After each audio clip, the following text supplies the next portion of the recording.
I think too many people settle too early on in life for the wrong aim. People settle for the wrong business. People settle for the wrong career. People settle for the wrong relationship because they're in such a rush to get to their aim that they end up with a life of suffering.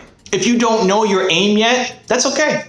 It's normal. And maybe you found it but lost it. That can happen too. There may be many times in your life where you don't know your aim. The solution is to taste, is to test, is to try, is to explore until you find it. Because otherwise you live a life filled with regret, knowing that you are capable of more, but you settled for less. So when I was 18, I went to Paris, and it was my first time going to Paris, and I was super excited to go out and travel. And it was a formative experience that ultimately changed my life. One day, sitting outside the Notre Dame Cathedral, and I had my map open, and I'm looking for where I'm going to go next. And this girl comes up to me and in perfect French asking for directions. And I thought she was cute, and I wanted to ask her out, but I was too afraid.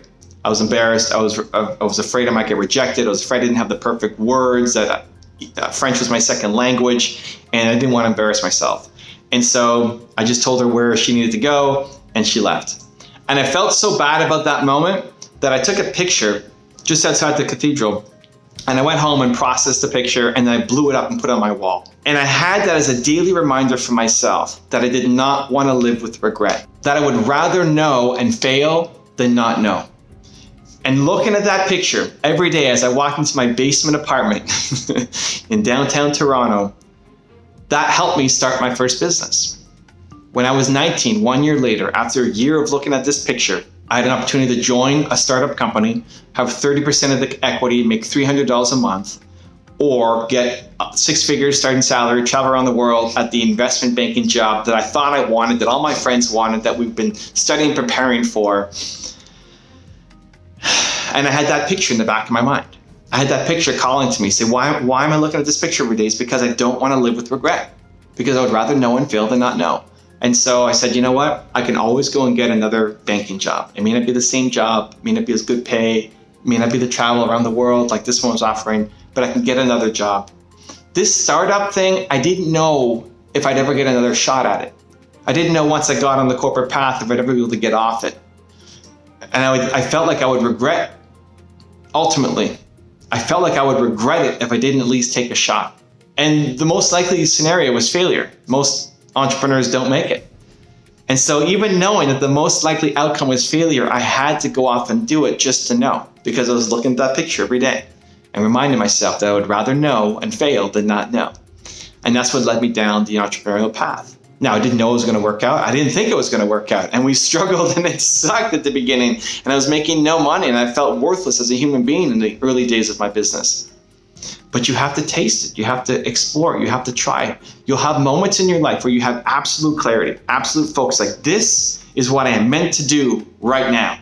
And when you find that, then you have to push hard, right? That's me right now with YouTube and starting on Instagram, right? That's me right now. This is a moment. In 10 years, YouTube may not even be around. Maybe it's going to be virtual reality Evan coming into your living room, right? 10 years will be a whole different ballgame. But now I have a moment. When people ask me, where is it going? I don't know. I'm focused right now because this is my time. Where too many people are sitting on the sidelines when it's their time. But then when your time is over, when that window of opportunity closes, then what? Then you're back to not knowing what to do. And that's when you need to get back on the horse and you explore and you taste and you test and you try. And it's messy and most things won't work out.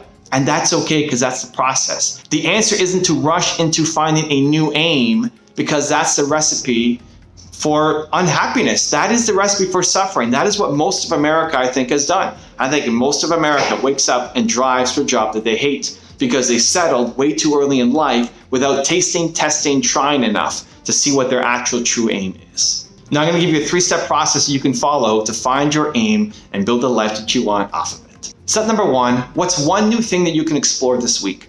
Just one new thing you haven't tried before, you haven't done it before, for whatever reason. You have this idea that's been planted, like, I want to try this. What is that one new thing? You won't know until you try it.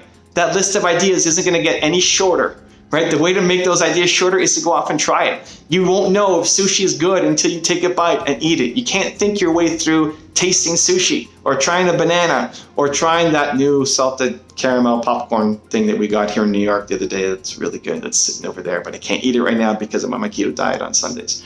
Anyway, what's one thing that you can pick right now that you want to just explore sometime this week that's new, that's different, that's outside your usual, that's not part of your comfort zone? Pick one thing.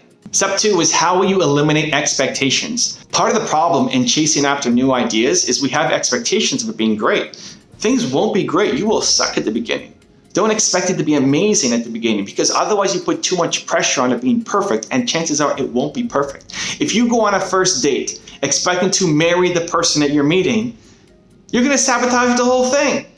The acid test should be, do I want to go back for a second date? Right? Was it interesting? Did I have fun? Do I want to go back for a second date? Same thing with trying something new. When I first started learning salsa dancing, I'm tall, I don't speak Spanish, I take big steps, I knew zero dancing growing up. On paper, everything looked really bad against me. I walked in my first class and I wasn't very good. I didn't pick it up instantly, but I just liked it. I just enjoyed it. And so fast forward, a decade plus later, I own the largest dance school for salsa, maybe in North America.